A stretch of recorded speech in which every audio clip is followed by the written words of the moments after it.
রাজবাড়ী পৌর শহরের বিনোদপুর এলাকায় তানভীর মিয়া নামে এক যুবককে কুপিয়ে হত্যা করেছে প্রতিপক্ষ। তানভীর মিয়া রাজবাড়ী পৌর শহরের বিনোদপুর এলাকার বাবু শেখের ছেলে ও ৩ নং ওয়ার্ড ছাত্রলীগের সাবেক সাধারণ সম্পাদক। মঙ্গলবার ১২ নভেম্বর রাত ৯টার দিকে রাজবাড়ী পৌর শহরের ৩ নং ওয়ার্ড বিনোদপুর সার্বজনীন মন্দিরের পাশে এ হামলার ঘটনা ঘটে। স্থানীয়রা জানান, মঙ্গলবার রাতে তানভীর বাড়ির নিকটে থাকা একটি মুদি দোকানে গেলে সেখান থেকে তাকে প্রতিপক্ষ লোকজন ডেকে পেটে ছুরিকাঘাত করে পালিয়ে যায়। এ সময় স্থানীয়রা দ্রুত উদ্ধার করে রাজবাড়ী সদর হাসপাতালে নিয়ে গেলে হাসপাতালের জরুরি বিভাগের চিকিৎসক তাকে উন্নত চিকিৎসার জন্য ফরিদপুর মেডিকেল কলেজ হাসপাতালে স্থানান্তর করেন।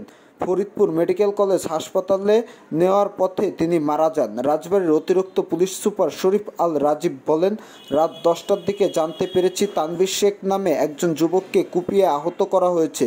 পরবর্তীতে ফরিদপুরে নেওয়ার পথে সে মারা যায়। এ ঘটনার রহস্য উদ্ঘাটনে নিয়ে পুলিশ কাজ করছে। একাধিক টিম মাঠে আছে। এটি নিয়ে আইন শৃঙ্খলা যাতে কোনোভাবে অবনত না হয় সেদিকে সতর্ক আছে পুলিশ। ধারণা করা হচ্ছে পূর্ব শত্রুতার জেরে এ হত্যাকাণ্ড হতে পারে। এ বিষয়ে মামলা দায়েরের প্রস্তুতি চলছে।